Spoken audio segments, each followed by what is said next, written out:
Good morning, good afternoon, everyone. Thanks for joining our Signworld public webinar today. My name is Jeannie Borum, and I am part of the corporate team here at Signworld, and I'll be moderating our session for us all. So just for those of you who have never attended one or watched a recorded session like this before, just a quick overview of the format so you know what to expect. First, we're going to have our panelists who are current owners in the business today introduce themselves, provide a little background information about themselves, a little bit of information about their business, etc., so you better understand a little bit more about them. And then we turn the floor over to our participants who have joined that are interested in learning more about the Signworld business. We will call you out individually by name, and when we do, we ask you to unmute your line if it is muted. Tell the group where you're located, and then we ask you to keep it to one single question each time. Time permitting, we'll go around for a second round of questions if those of you have more than one, but I do see quite a few participants joined in today. So again, we'll call you out by name and you can go ahead with the question at that time. So with that said, let's go ahead and start introducing our owners who are going to be our panelists for today's session. I am going to go in order of youngest, not in age, but in their Signworld journey.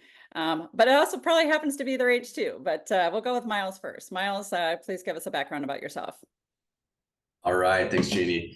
Yeah, so my name is Miles Hafner. Name of my business is Signal Signs and Graphics. I'm in Santa Rosa, California. We're in wine country, about an hour north of San Francisco Bay Area.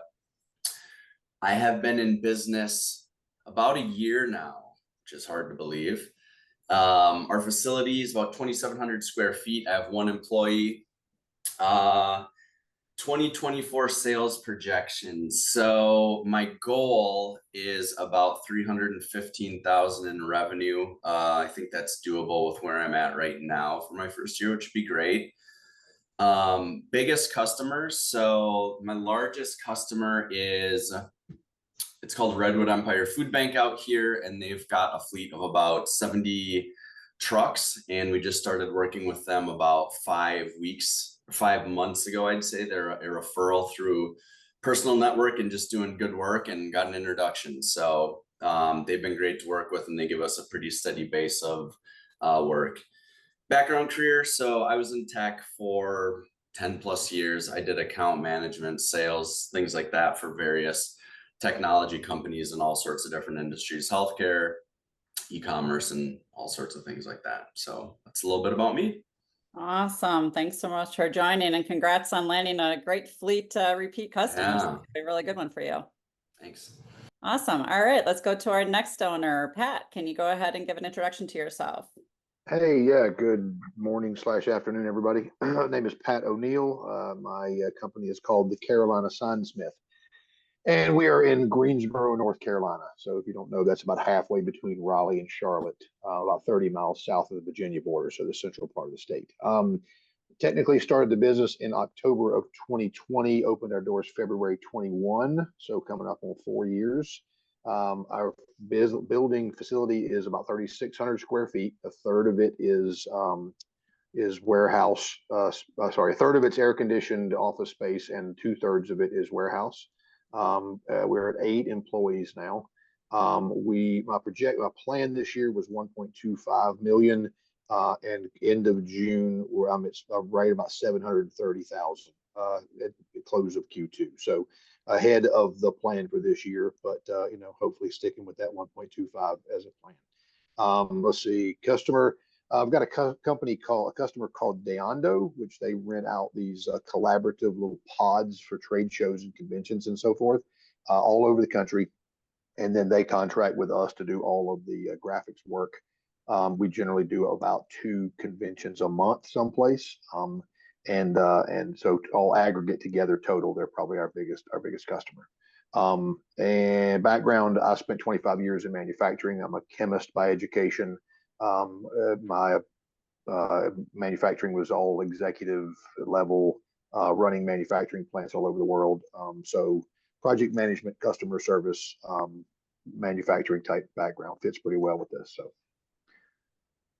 Very good. Thank you very much. And congrats for what a great target for 24. Sounds like you're making great progress. That's great to hear. Awesome. So for our third panelist, we have Dick Cassidy on our call today. Dick, please go ahead and introduce yourself.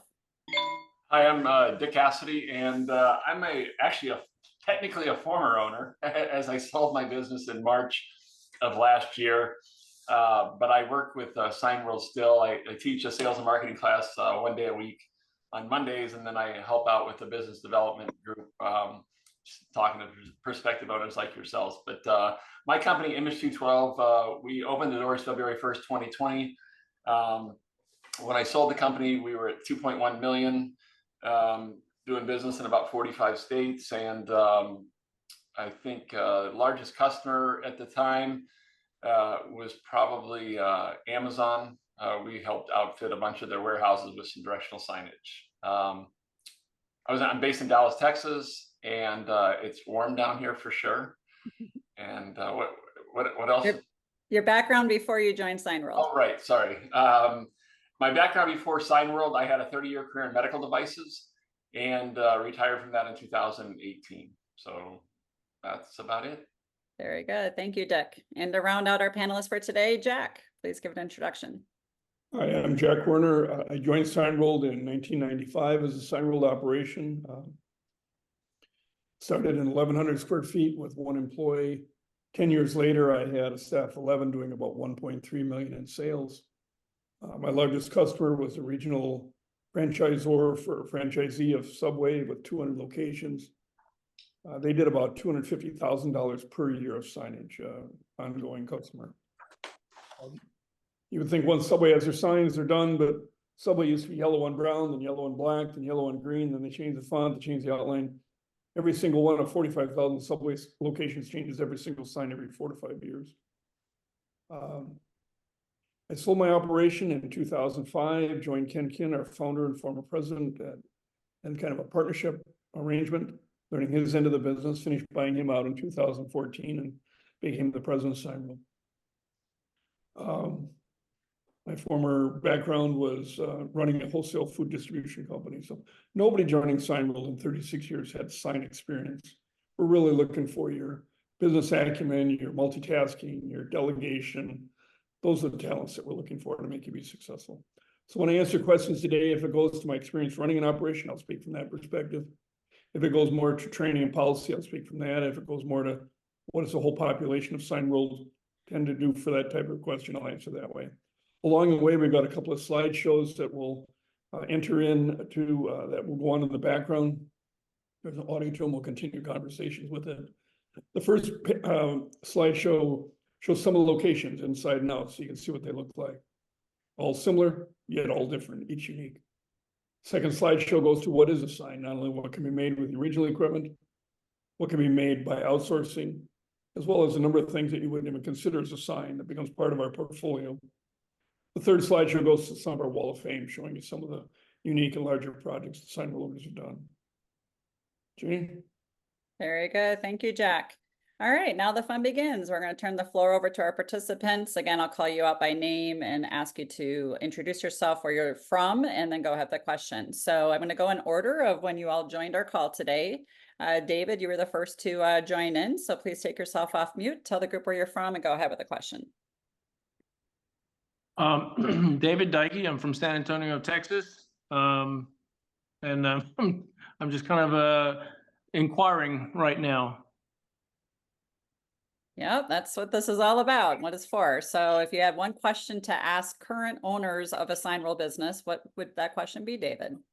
I did actually have a question in mind on employee benefits. That's, I think, the one thing, being that it is a small number of employees. Is everybody offering healthcare benefits to their employees? That'd be my question. Over. Yeah, it's a very good question. So I can tell you, David, according to the 2023 Signworld Owner Survey, only 43 out of 84 or 85 owners were offering benefits that had been in business for at least 3 years. So we're going to ask these particular owners what they think about benefits, but just giving you the overall percentage, it's about 50% of our owners do, but it's not right away. So let's kind of hear from the owners what they have to say about that. I'll start with the newest owner. Miles, are you offering any benefits to your employee? And if not, what's your long-term plan? I'm not. So it's expensive starting out to offer benefits. So I'm not offering much. I had a lot of the same thought process about that too, joining the business. So, but it's hard to do it when you're starting out.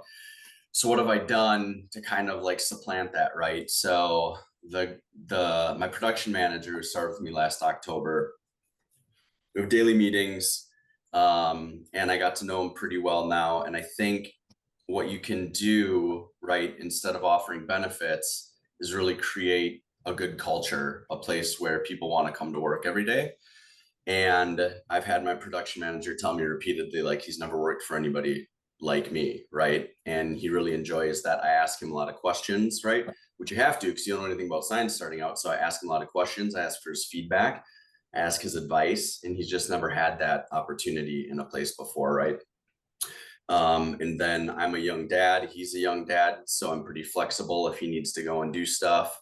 And I just ask him like what's important to him, right? And got to know him, and you know, he wants to have a little bit more of a flexible schedule for things like that. So as long as we're getting the work done, I'm happy to do it. So while it's scary to go into ownership not offering benefits, I think there's other things you can do to sort of combat that.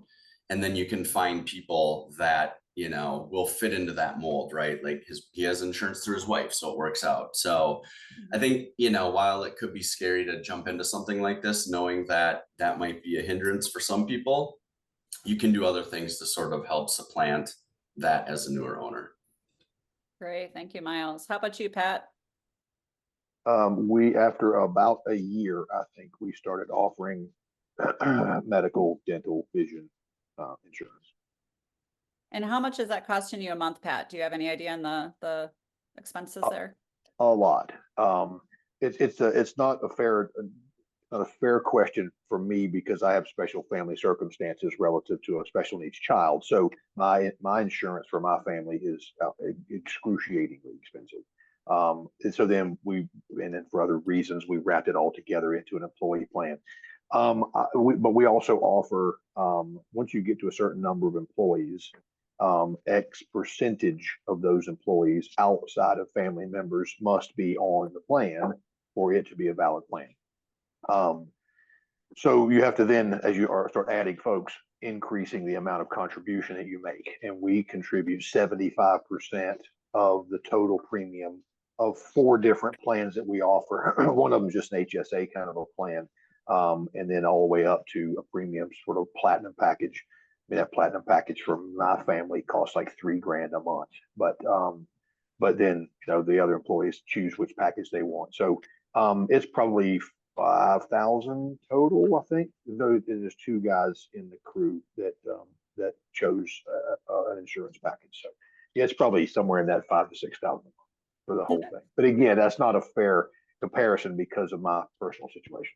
Right. Yeah, absolutely. Understood. Dick, how about you? You're still on mute, Dick.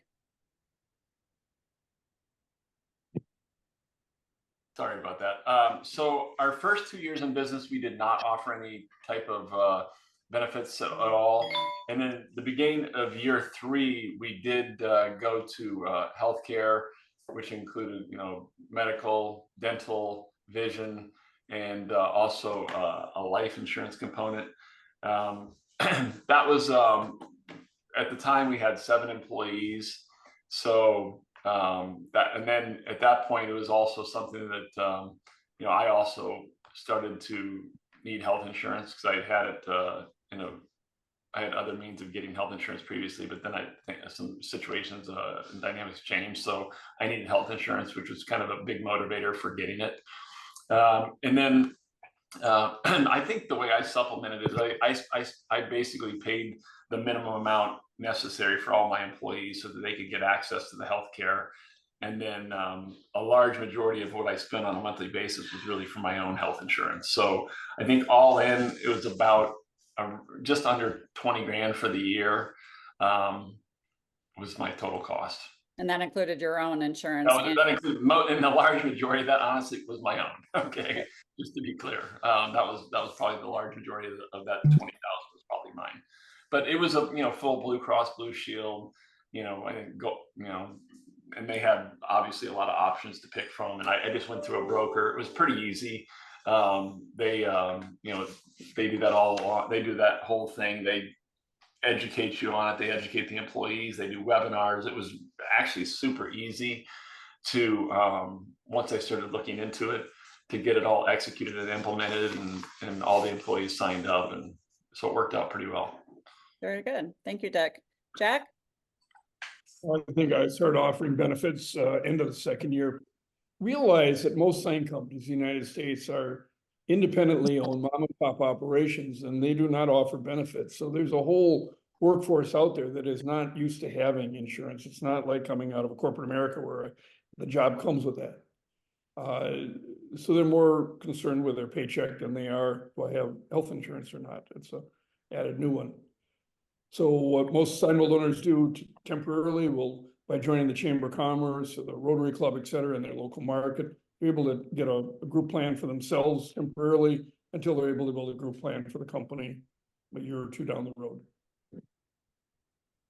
Very good. Thank you, Jack.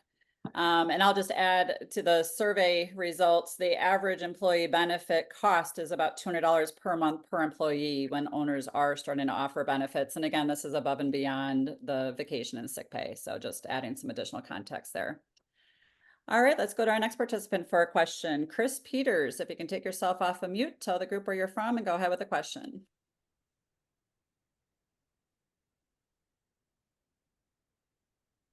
Chris, are you able to take yourself off mute? Here I am. Had a little trouble with that, and sorry I can't get my video to work properly. I'm in northern New Jersey, and I had a question relative to beyond the costs of the franchise fees and whatnot. My question was, what kind of, I guess, cash on hand or capital would those who are in business recommend one have on hand to make sure that they're not going to go broke or run low on funds while starting up their business, from the business perspective, leaving personal stuff out of it? Yep, very good question. So we call that working capital when we're talking about the total investment. So appreciate that clarification. Let's start with Pat O'Neill. Pat, what would you say is the recommended budget you'd suggest for a startup owner? Yeah, it's a great question. I think the recommended number when I started, and I kind of stuck to it, was about 25,000. So I sort of, from that first day, had a zero, a hard sort of zero high tide limit of 25,000, and did everything I could do to keep, above that. So I mean, there were some times early on that it got down close to not that, but I can say I started with that, and never had to put any additional capital into the business. So I've been living off that 25,000 all along. So that, and I think some folks were saying, I think the new recommendation is 40 or 35 or something like that now. It's actually 50. Is it 50? Okay. Well, Yeah. I mean, it certainly would have been more comfortable, had I had the 50 in the bank to begin with. But I had it there if I needed it, but I started with 25 and never dipped below it. So yeah. Very good. Thank you. How about you, Miles? So I'm more, and that's more just because of my personal comfort level, right? So I started off with about 100 in working capital. And I think when I was going through the process, it was like 35. And I just knew, like, I won't sleep at night with that, right? So like I need to have a little bit more in there to make myself feel a little bit more comfortable. So I started higher than that, and I haven't put any additional money in myself either. So Okay, very good. How about you, Dick? Yeah, I think the recommendation when I started was also 35,000. And I had a little bit more available, so I just used that to take advantage of unique opportunities as they came up. But I think the average owner is like cash flow positive at 6 months, and we were fortunate; we were cash flow positive in month 1. So kind of that, and I think the whole idea behind the working capital was get you to a point where you're actually cash flow positive. So I think that's why I think the team decided to raise it from 35 up to 50, but that's. Yeah, so I think the raise was actually just because labor expenses and rent expenses are a little higher now than they were, 2, 3, 4 years ago. And leases, when owners signed their first lease, we used to be able to bargain and get, a month or two of free rent in that lease. Sometimes that still happens, but not always. So just to be, consistent and make sure owners have the right level of funding, 50,000 is a new recommendation. So, but appreciate that insight from all of the owners. Jack, what's your thoughts? I think you've answered it well. We've increased it just trying to make sure we're covering the owners' sort of current costs. Yeah, very good. All right, let's Thank go you. to our, you bet. Thanks for the question, Chris. All right, our next guest, Amy, if you can take yourself off of mute, tell the group where you're from and go ahead with the question. Hi, my name is Amy Jiang. I'm from upstate New York, not too far away from North New Jersey. And my question to you is, what are the main reasons that you to make a decision to join Signworld before you start the business? Yeah, very good question. Very good question. Love it. All right, let's go to Dick. What was your main reasons why you chose to join Signworld? That's a good question, Amy. I actually was contacted by a broker, franchise broker at the time, and they introduced a lot of concepts to me, but I kind of narrowed it down fairly quickly to the sign and graphics industry. And I was probably unique. I actually went on discovery days with 4 other sign franchises, and along with Signworld, so 5 different sign and graphics franchises, because I wanted to learn a lot about the industry, and I had plenty of time on my hands, so I decided to do that. And at the end of the day, there were a lot of similarities between the different franchises in Signworld, but there was a few huge differences that of why I chose Signworld. I think the biggest one is that there's no rules, and I guess I'm kind of fancy myself as somebody that likes to color outside the lines a little bit, so that no rules thing was very important to me, and I also wanted to build my own brand and build my own business, and so that no rules thing was certainly a very big part of it. The no royalties part of it was another really big thing for me, because I think as you start building your business and growing, I think I found pretty quickly is that I got to keep my profits and not give them away. So that was a pretty influential part. The third thing I would say was the people that I interacted with, both the owners of the Signworld that I met. I think I ended up meeting and talking to about 35 owners along the way, and the people side of the equation was also a very big part of it, and how helpful they were, as well as the corporate team was when I was going through it, and also just the transparency that was involved. I actually talked to the original founder when I was doing it, and he was it was a refreshing approach he had. He was extremely direct. He was very blunt. He didn't sugarcoat anything, and and I like that a lot. So those are probably the big reasons why I chose Signworld. Very good. Thank you, Dick. Pat, how about you? What was your decision process and why did you select Signworld? Yeah, very, very similar to Dick's. I got approached by a broker, a franchise broker kind of person, a career coach, and wasn't at all interested at first. And then he sort of pestered me until I agreed to have lunch with him. And he, again, like Dick, he pitched, several sort of business opportunities to me, some franchises, some not. I kind of went through some due diligence with a handful of them, a couple of them, and I think the thing that attracted me most to the sign industry in general was the project management / manufacturing piece of it, right? So that's what I've done for 25 years. I ran factories and been in the guts of manufacturing, and I like, that's my space, right? That's where I'm comfortable. So this felt like that. It felt like project work, and again in my wheelhouse. And then, so when I decided to kind of start digging a little deeper, I did the same thing Dick did. I had probably 25 or more calls with current owners, and I asked to speak with owners that were delighted. I asked to speak with some that were struggling. I asked to speak to some that were new, and some were old, and some been around for a while. And I got a flavor of a lot of it. And the thing I found amongst all of them, the common thread was that they were willing to spend as much time on the phone with me as I wanted. And in some cases that ran, late, and they were happy to do it. And it really felt like a collaborative environment more so than it felt like a bunch of independent people. It's a very collaborative industry anyway, I've found since I joined. But the Signworld family, I use the word family on purpose because it really does feel like that. It really does feel like I can pick up the phone and call any of the 300 or so, however many shops it is, and they're going to answer the phone and they're going to help me with whatever it is I need. And I have a bunch of Signworld companies that help do install stuff with one of my customers. So I can speak firsthand to the fact that they do answer the phone and whatever. Now, again, the no franchise fees, no rules, no royalties kind of stuff.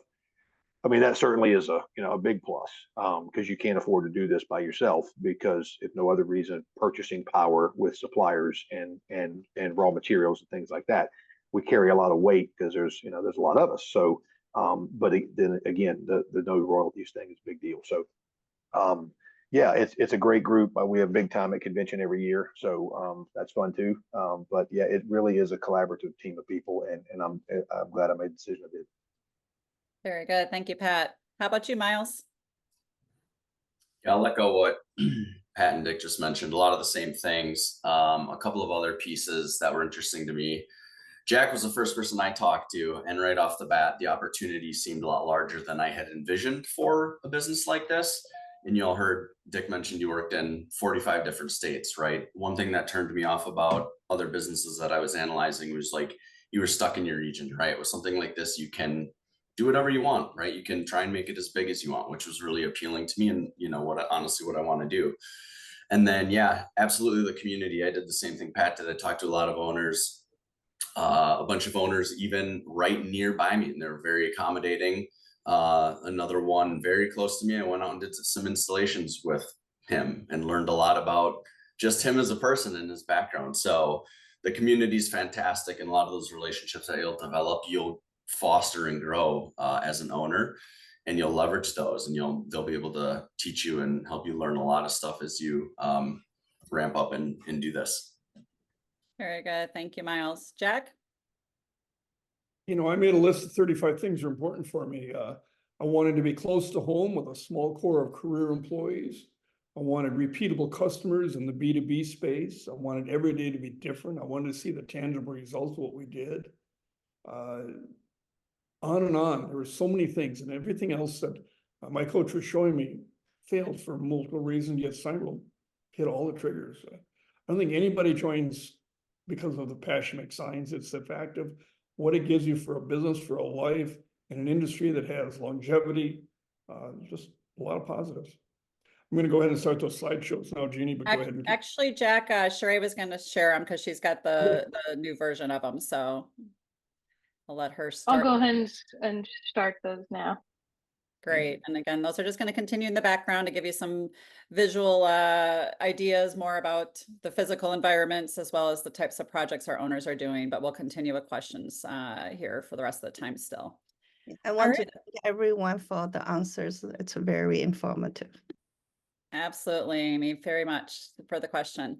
All right, let's go to our next guest, Ralph. If you can take yourself off of mute, tell the group where you're located and go ahead with the question. Hi everyone, my name is Ralph. I live in Miami right now. And I guess my question is, one of the things on my list that hasn't been answered already is, I'm kind of looking for something that's kind of recession proof, and I've heard that a lot from a lot of franchisees, but I'd love to hear you guys' experience. I guess there hasn't been a big recession for many of you, because I see you started in 2020 and things like that, but COVID happened. So like, what was that like? Yes, absolutely. COVID did happen. It seems ironic, but it did. Let's start with Pat. Pat started his business right during the COVID pandemic. What would you say about this business surviving those turmoil times and challenging times and being recession resistant, etc.? Yeah, two things I remember from some of the discovery calls that I remember during the the due diligence phase was that somebody said, even businesses that are going out of business need going out of business signs. And I remember one of the owners in Atlanta talking about the $300,000 worth of social distancing floor stickers that he sold during that time. So like most people, like a lot of people I've talked to in sign world, I really didn't give much thought to signs before I did this thing, right? Certainly once I started thinking about it, I started paying more attention. And now, of course, I can't not look at everything and notice every light that's out and every misspelling and every flaky, cracked up, nasty old dried up vinyl that needs to be replaced. But if you give that some thought, right, you just kind of look through it. It's 1,000-year-old industry, right? It's as old as business in general. It's as old as getting your name out there. And that whole, a business with no sign is a sign of no business is a real thing. And if you just drive around your town and look and think about, the surveys that you'll read that say that 80% of people that pull into your parking lot or a company's parking lot, whether it be a restaurant or a gym or a dentist office or whatever, if the sign is garbage and the external facing marketing is bad, they're not going to go in there. They'll go find someplace else. And so drive around your town and just look and see how bad so much of it is. And that'll give you a feel for how much opportunity there is in this business. And it's repetitive, right? I mean, those things die over time, right? There's maintenance opportunities, there's rebranding, there's people sell, it's not ever going to be a one and done type situation. Simply because of wear and tear and age and rebranding and company sales and bankruptcies and new businesses and et cetera, right? Now, I happen to be lucky that here in the central North Carolina is a booming economy with heaps and heaps of new businesses starting. But if you also look, 2022, I think, or 2021 was the most number of small businesses started in U.S. history in 1 year. And that's coming out of COVID. I think everybody said, screw this, I'm going to go do something for myself. Now, a lot of those will go away, but again, I think is there an economic sort of piece that goes with the industry and with the volume? Sure, but I think it's how you approach it and how you target it. So, is it recession proof? No, but certainly I think insulated a bit, given the nature of everybody's got one, right, and they continue to need more. So, not sure if that answered your question, but that. No, it's a good answer. Very good. Miles, how about you? What would you say about this industry and its tolerance for recession resistance? Well, I'm pretty new, so I haven't been through anything terrible yet. But what I will say is when I was working, I got laid off during COVID, right? And that was because, I was at a smaller startup type company and they mismanaged their funds. So like 80% of our company got laid off. And so then that's when I had been thinking about doing something for myself for a long time. And so then at that point I was like, what if this happens when I'm 55? What if this happens when I'm 60? Like, I would much rather do this and own my own fate and go through a recession than go through a recession and be at the whim of, the company. So it's an interesting question. And that's the way I kind of thought about it at the time and why I kicked myself in the butt and said, I really need to get serious about doing this and finding something that I want to do. So that's kind of my 2 cents on it. Very good. Dick, how about you? You started during COVID also. Yeah, we opened our doors February 1st, 2020. And I remember when they canceled March Madness in March of 2020, I was like, this can't be good. But it's, to be honest, it had zero impact, positive or negative, really, on our business, the COVID impact. And I think as I got into the industry and kind of started to experience things in the sign and graphics industry, it was there are so many opportunities. And I can remember when I was starting, my biggest concern is geez, I've never sold a sign in my life. You know, I didn't know how hard it was going to be to do that. I didn't know how many opportunities there were going to be. And I remember having this conversation with my dad. And he goes, "You ever sold a sign?" I said, "No." He goes, "You ever made one?" I said, "No." He goes, "You're going to do great." And I remember, and I remember that I was thinking, yeah, it can't be that hard. So what I experienced in the 3 years of doing it is there are way more opportunities for signage than I ever imagined. And it's you know, I was worried about competition. Really, I never even thought about the competition the entire time I was in business. So to me, there's just enormous opportunities, whether the economy's booming or the economy's on, you know, shut down, you know, like it was during COVID, it had little to no impact on us. Very good. All right, let's go to our next panelist. Jack, you were around for a few recessions in the early 2000s. What would you say about this? At 9/11, we were making "God Bless America" signs by the thousands. We were working 18-hour days trying to just take on a new demand. Through the 08 to 2012 period, we had some owners that were hurt if they were in very deep into the home building industry, because of the mortgages that really softened. But all the others really managed to ride through it quite well, because businesses are still moving to bigger buildings. Some are moving to smaller buildings. They still need their signs changed. They're rebranding themselves, or buying out companies, or selling their companies off to somebody else. Signs change from the seasons, signs change from the products changing. Signs wear out from the sun, from the wind, from handling. Vehicles that are wrapped around a lease need to be recycled, whether the economy's good or bad, or they're out of business. So we ride right through a bad economy. Signs don't last forever. They're constantly being changed. And so it's one of those industries that does seem to ride right through a bad economy. And I think I'll add just a really quick comment in the sense that when you think about the signage for a business, you know, Pat talked about someone walking in your door versus not walking in your door based on how good of a sign it is. The reality is every business needs signs. So, you know, granted, some of them might postpone their project if it's not a need, but so many businesses require signage and it is a need. So it's not something that they can, you know, just choose not to spend money on. So and then to the point that every business needs signs. So some, you know, climates, certain industries might suffer, but other industries might thrive. So, you know, the opportunity that you can sell to any type of market, any type of customer, I think helps it become more tolerant to those, you know, challenging times. All right, let's go to our next guest, Sean Dell. If you can take yourself off of mute, tell the group where you're located and go ahead with the question. Hi, good afternoon almost. I'm in Tri-Cities, Washington, which is Kennewick, Richland, Pasco. We're in Eastern Washington. And I'm just actually right now I'm looking to invest in a business. I'm 6 years old. I was in the broadcast industry for 30 years as a sales manager, and I covered a region of, well, 3 regions. And I'm just actually in the process of investigating, and Signworld is one that I narrowed down to. And I'm only in like the process 2 or 3, I think, Jean, right?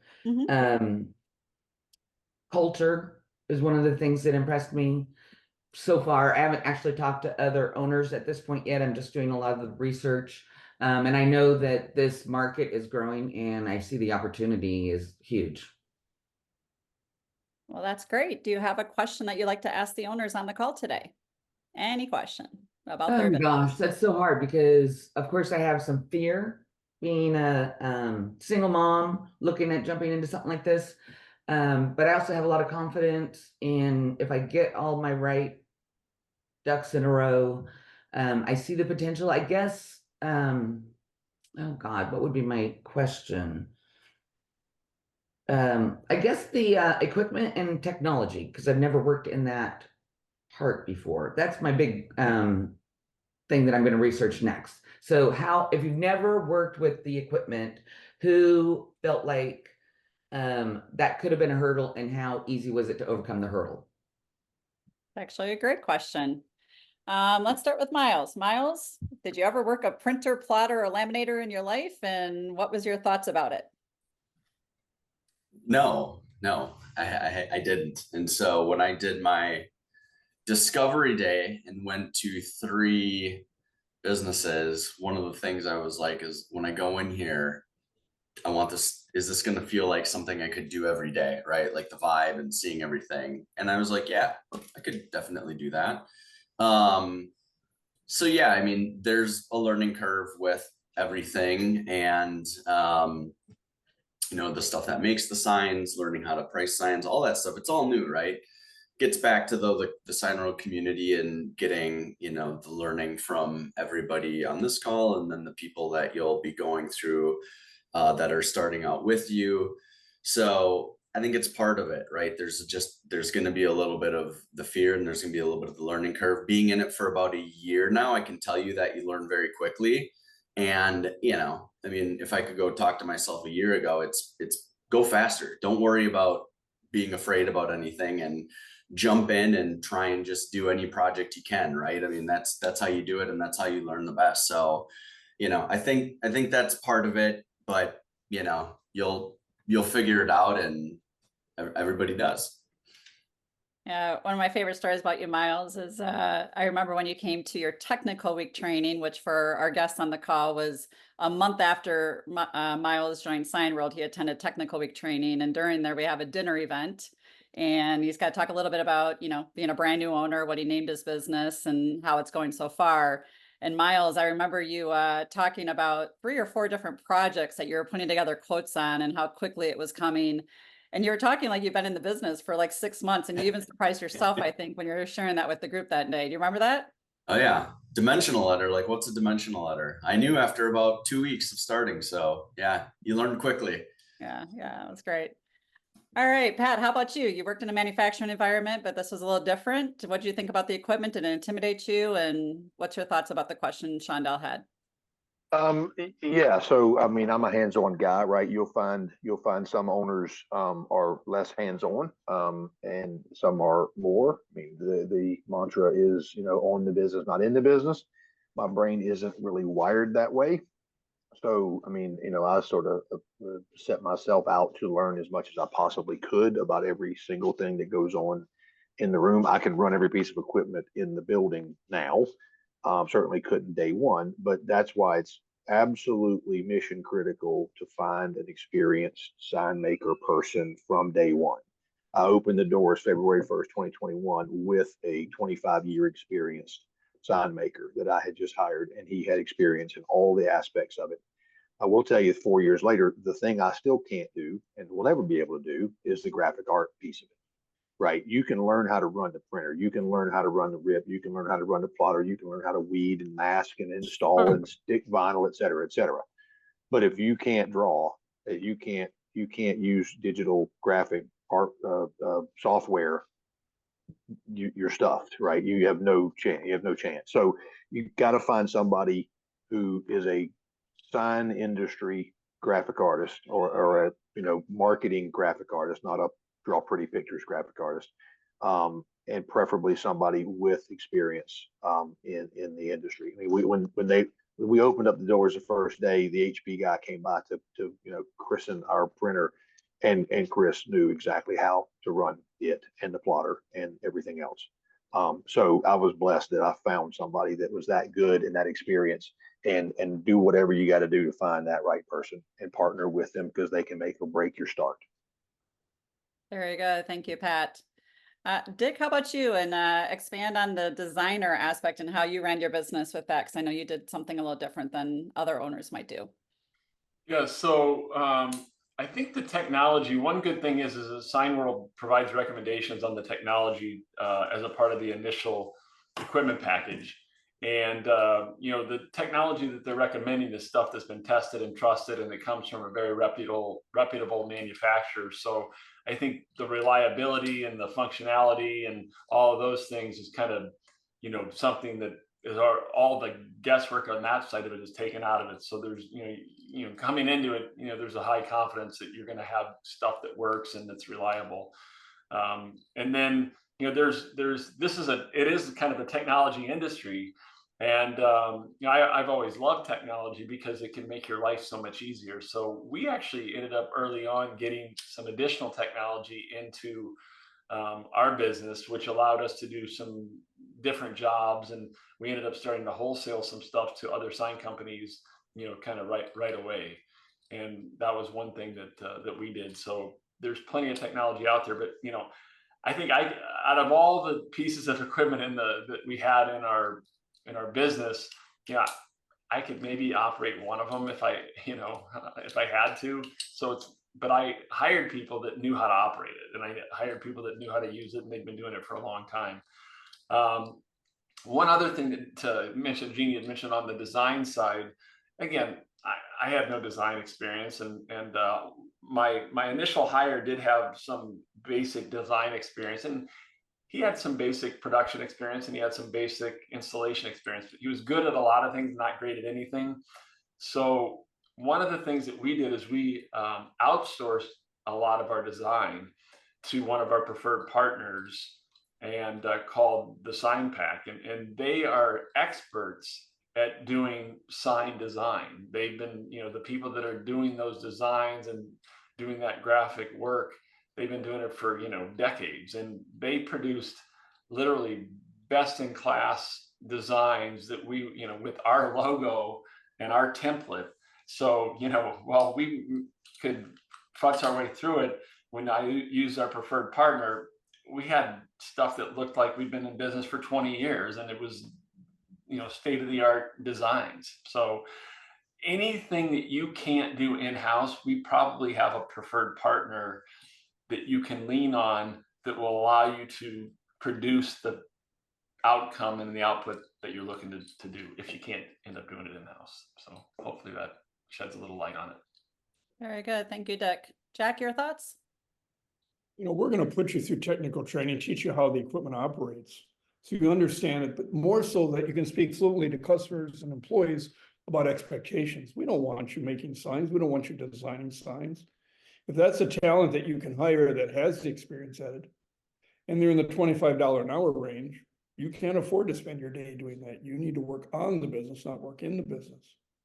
So we're going to help you find those staff people that have that experience. We'll interview them. We'll test them. We encourage you to have other Signworld owners interview them because they have more experience hiring than you do. We encourage you to pay for a day's wages, have them go work in another location. So you can, because while people interview well, doesn't mean they work well. Do they show up on time? Do they get along with others? Are they creative? Do they manage their time? Do they make mistakes? So a lot of help to help you find at least that one journeyman. From there, you can start hiring apprentices to work under the journeyman.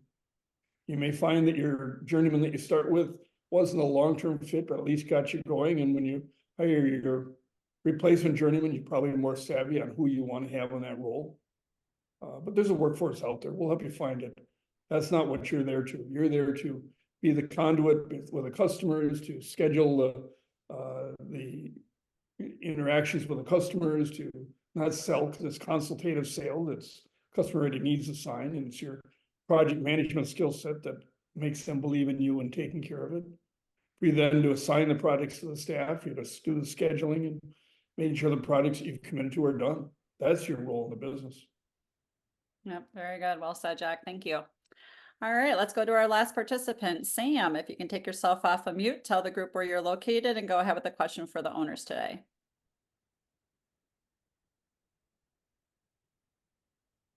Sam, if you're able to unmute your line, we can't hear you yet. Give you another minute here. Is talking to me? Yes, yes. Hi. Right. Yes, hi. Hi, everyone. Yes, my name is Sam Ethan, and I am really interested in Signworld because I feel I can be a really productive person in Signworld. I feel like I can make signs, and I'm really good at graphic design, and I feel like I can really be a good person. I can really do a good job in the franchise. So I'm gonna go the franchise route, and I feel like I really will fit into the Signworld model. I am really from the biology background, but long story short, my younger brother graduated from college with a graphic design major. So when I was in college, I learned a lot of graphic design from him because I realized that I might need those skills in the real world. So So I learned pretty much the same major as he did. So I know everything about Photoshop, Dreamweaver, you name it, any kind of graphic design platform or any kind of software, or even the business itself, the business of graphic design. So I feel like I really fit into the Signworld concept because I feel like I can really bring out my skills from graphic design and from being an artist to make signs for different people within the community. And I feel like I bring also a networking, a customer base into Signworld that can really do well as a business owner. That's awesome. So what's your question, Sam? What would you like to ask these owners on this call? My only question is, that's to the previous gentleman that was on. What was your ambition into doing the you said you were kind of curious, you were like kind of good, what's the word? You said you didn't initially that you weren't interested in doing Signworld. What made you interested in Signworld? Yeah, so that was asked a little bit earlier in the call, Sam. I'm not sure if you were on, but as far as why they chose Signworld over other business opportunities, we'll just ask them to recap it really quickly. Miles, what would you say was your reason you were attracted to the sign industry? Yeah, I think the opportunity to, the scope and branch out and grow a large business if you'd like, the freedom, no royalties, and then also just the community, right? The ability to network with all the other owners and how helpful everybody was and still is. So those are kind of the main points for me. Very good. Dick, what would you say is your quick answer to that one? Yeah, so, and why the sign and graphics industry? One was the simplicity of the industry, right? I came from a highly complex, highly regulated industry that everybody was telling me what I had to do and when I had to do it. The sign and graphics industry has essentially very, very little regulation and very, very little involvement from the government or anybody like that. So the simplicity of the business was great. The ability to expand your business and build a business as big as you want with Signworld was very unique. I think that was a second big thing about the industry. And I think the third thing is just the variety and the ability to build some really cool stuff was another thing that was pretty fun and pretty attractive. So you get to do some really, really cool projects. Yeah, very good. So Pat, I'm going to twist the question slightly for you. Since you joined the industry, what surprised you about the sign and graphics industry that you're enjoying more than you thought you would have? I was actually going to answer that question instead anyway. You and I were just thinking alike. Right, we were. It's interesting. This industry is largely made up of carnival workers, and folks that aren't exactly the most professional, aren't exactly the most dialed in business people, right? And I fairly quickly learned, it's a struggle because finding partners, finding fabricators and installers, whatever, you have to, coming from also a highly regulated background and from a structured manufacturing corporate environment, I really struggled with, hey, I'll get that to you maybe next Tuesday. And next Tuesday turns into, by the way, means sometime in the next 2 weeks is what next Tuesday means, right? And I really struggled with that up front. And so there's two things, good and bad. You have to struggle through finding good, better partners and aren't as much carnival workers. And two, it's almost impossible to not be successful in this industry if you have half of a brain and you can get a little bit of customer service and you do what you say you're going to do and you can manage yourself through a P&L. I mean, it's almost impossible to not do well in this industry because it's such a unsophisticated industry in general, which is interesting because Signworld is absolutely the opposite. Almost every Signworld owner is me and Miles and Dick, and in that we're educated and former corporate kind of folks and have some intellect and some project management experience, and I think we're changing the industry because so much of it is not this.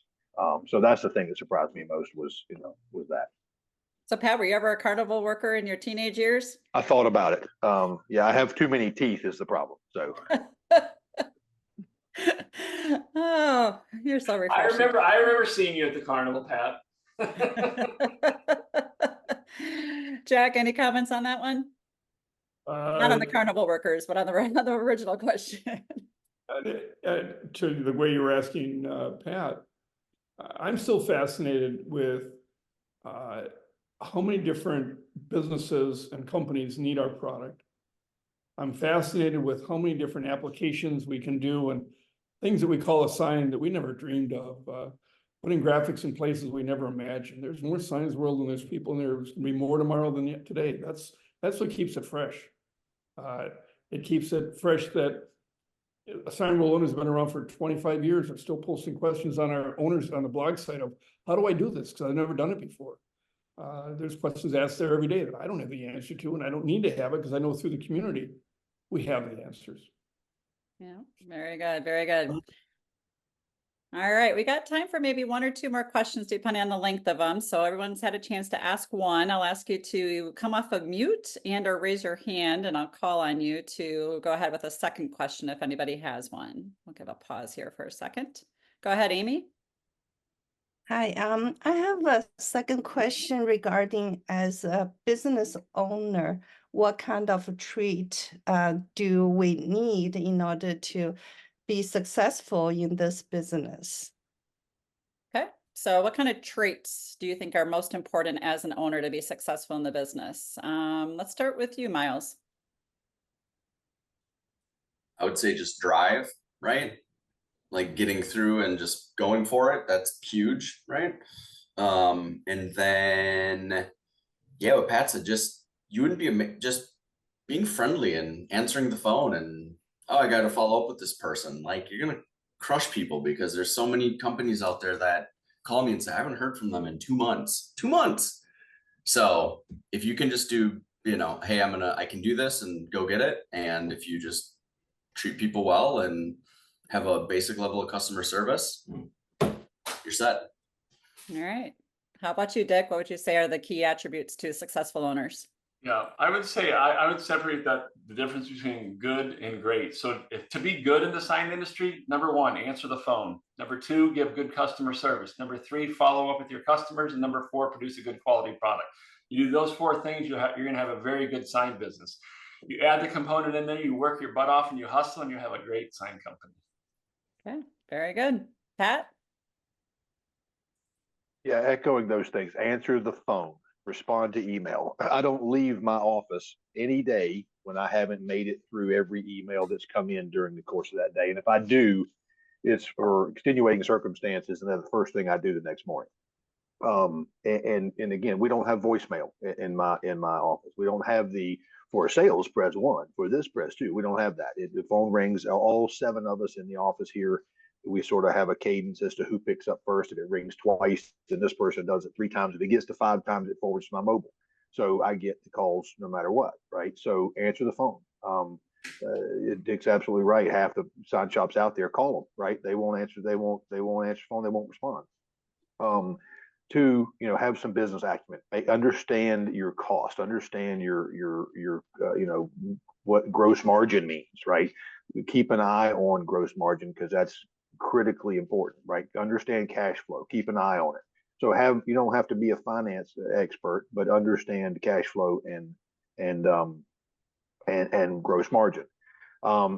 Be prepared to give up sleep and fun and the things that you like to do in recreational times for a while, and be prepared to do without a paycheck for at least a year.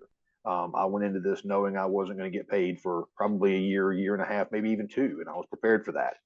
It worked out better than that, right? But that was the plan, and I knew that, and so there's no surprises. That month 3, you're not dragging in the same salary that you got, for a period of time. So it's tenacity. And if you're squeamish at all about walking up to somebody at a networking event and sticking your hand in their face and introducing yourself, having never talked or seen to them before, this is not for you, right? When I started this, I was a every week traveler for work, right? For decades, I was road warrior. I moved to the town I live in 2015. In 2020, when I started my business, I knew everybody at the airport. I knew my next door neighbor, and I knew the guy at the liquor store, and that was it. That's the only person I knew. 3 years later, 4 years later, I know everybody. I got 3 plumbers and 2 electricians and 5 commercial property managers. And that's all through networking. It's all through walking up to people at gatherings and saying, hey, I'm Pat O'Neill. Here's my card. How can I help you with your son's graphics? So show up, answer the phone, be tenacious, work your butt off, and network. And that's how you'll be successful. Very good. Making lots of friends. Jack, any closing comments on that question? Hire carefully, nurture the staff, allow them to grow, delegate to them so that they can run the business and grow it. Yeah, absolutely. All right, we did have one raised hand a few moments ago. I'm going to look at our owners. Do you have time for one more question? Can we continue? All right, very good. David, go ahead and take yourself off of mute and go ahead with your question.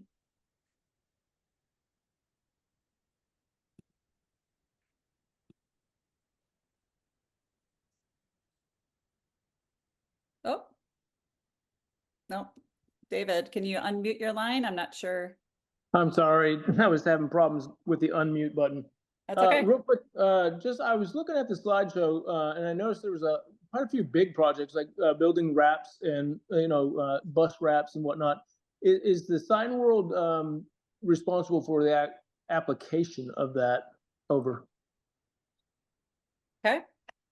So the bigger projects, what would you say? Do you say yes to all those types of projects? Do you say no? And how do you do them? So let's start with Pat. Pat, if you think about some of the big semi-truck wraps, or I think I had pictures of subway trains and things like that. Is that something that you do, and how do you go about it?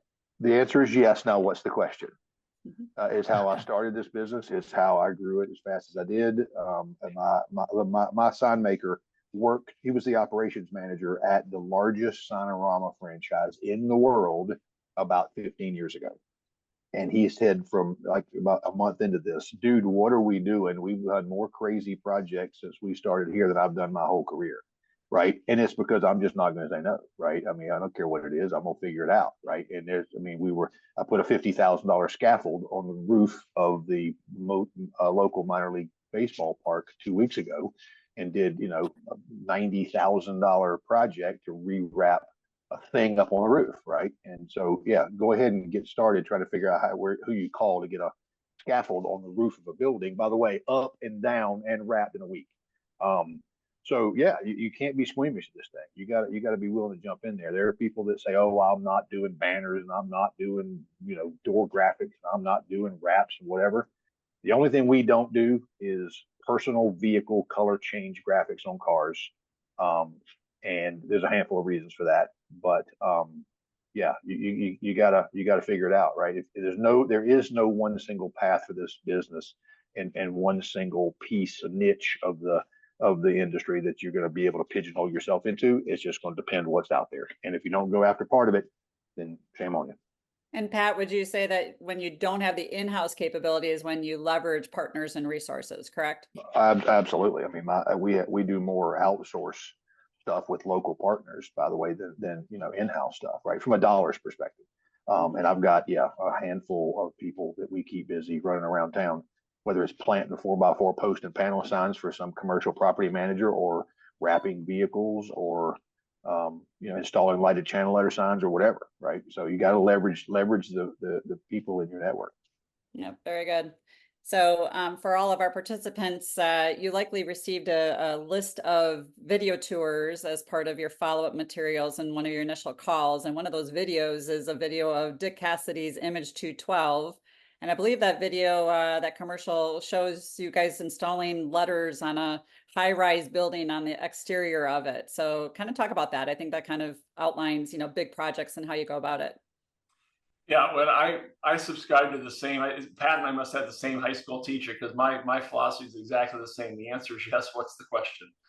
And I think if you approach this business in that same fashion, then your opportunities, you become very opportunistic, and those opportunities will result in revenue and profit for you as an owner.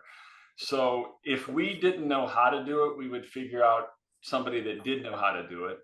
And we oftentimes would subcontract out if the job was too big for us to handle in-house, we would outsource it to somebody that had the capabilities to do bigger jobs. If it was installing letters on the side of a building, we found a wholesale fabricator and installer that would help us to do that. If it required, multiple people, we would outsource that to, other people. So we always found a way to get the job done. And that's the beauty of the Signworld network, right? As we all start, we know nothing, right, about the sign and graphics industry, but there's 340 owners that have got literally, everything from 1 month to, 30 years of experience. And chances are somebody in that network has done it. And the other great thing is they're going to share with you their experience, and they'll help guide you along the way. And I think that's the beauty of the network, is people want to help you be successful. So that's there's always a way to get an opportunity and turn that opportunity into something that's going to benefit you and your company. Very good. Miles, how about you? Yeah, exact same thing. For a lot of the projects we've done, right, because we're new, we just did 20-foot long, 4-foot high cabinet signs, and we cut it and put the vinyl on there. And like, my production manager's like, dude, I've never done this before. He said, we don't even have a 22-foot long table to cut this stuff on. And I said, let's figure it out. So we ordered polycarbonate. We didn't order enough. We ordered vinyl. It was the wrong kind. We sent it back. We did like, okay, we probably should have designed this differently, right? And then, oh crap, we went and talked to our window tinting buddies down the street, and they said, use this, that'll probably work better. So then that worked. We weren't getting bubbles on it. We wasted a ton of material. Problems, but guess what? We figured it out, right? Slammed 2 tables together. He's doing the circular saw. I was kind of holding everything so it wouldn't fall. Like, now we did it, and now we can do it. And now I know when I'm out walking around talking to people, yeah, we know how to do it, and we can do it really well for you. So that's just the name of the game. You do it and you figure it out. And if you can't do it in-house, there's tons of people within the network that could potentially do it for you, tons of different suppliers in the network that can help. And that really is a huge selling point when you're talking with clients and prospects is, I can do anything, right? So absolutely. Very good. Jack, any closing comments on that question? Through the power of the network, we can get almost anything done. Yeah, absolutely.